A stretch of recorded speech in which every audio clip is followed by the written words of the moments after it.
Ang salita ng Diyos sa Aklat ng Santiago, 5 kabanata. Babala sa mga mapang-aping mayayaman.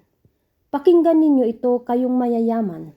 Tumangis kayo at humagulhol dahil sa mga kapighatiang darating sa inyo.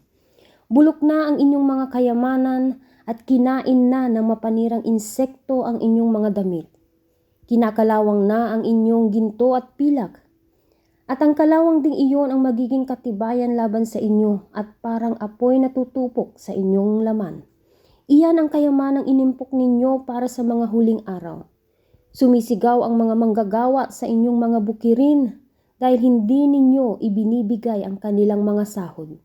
Umabot na sa pandinig ng Panginoong makapangyarihan sa lahat ang mga hinaing ng mga mang-aani na inyong inapi. Nagpasasa kayo sa kalayawan at karangyaan dito sa lupa. Nagpataba kayong parang mga hayop na kakatayin. Hinatulan ninyo at ipinapatay ang taong matuwid na hindi lumalaban sa inyo. Ang panalangin at pagtitiyaga. Kaya nga mga kapatid, magtiyaga kayo hanggang sa pagdating ng Panginoon. Tignan ninyo ang magsasaka. Buong tiyaga niyang hinihintay ang mahalagang ani ng kanyang bukirin at inaabangan ang pagdating ng tag-ulan. Dapat din kayong magtiyaga, tigbayan ninyo ang inyong loob sapagkat nalalapit na ang pagdating ng ating Panginoon.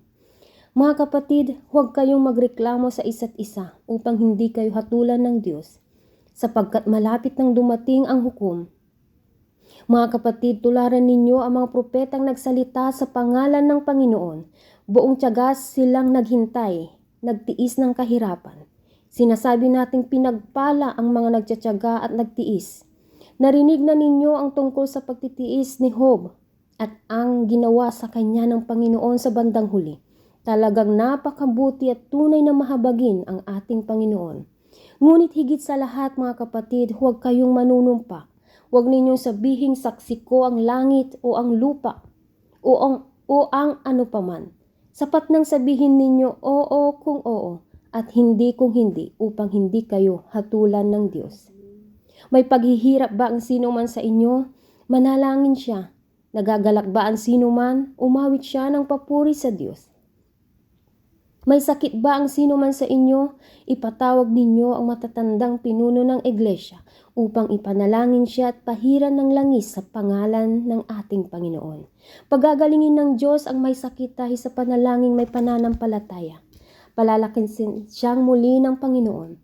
At kung siya'y nagkasala, patatawarin siya sa kanyang mga kasalanan. Kaya nga ipagtapat ninyo sa inyong mga kapatid ang inyong mga kasalanan at ipanalangin ninyo ang isa't isa upang kayo'y gumaling. Malaki ang nagagawa ng panalangin ng taong matuwid. Si Elias ay isang tao na tulad din natin.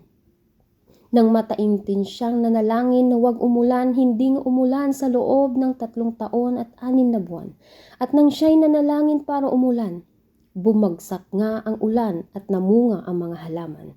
Mga kapatid, kung may kapatid kayong nalilihis ng landas at may isa namang umakay sa kanya upang magsisi, ito ang tandaan ninyo. Sino mang makapagpabalik sa isang makasalanan mula sa kanyang maling pamumuhay, ay nagliligtas ng isang kaluluwa sa kamatayan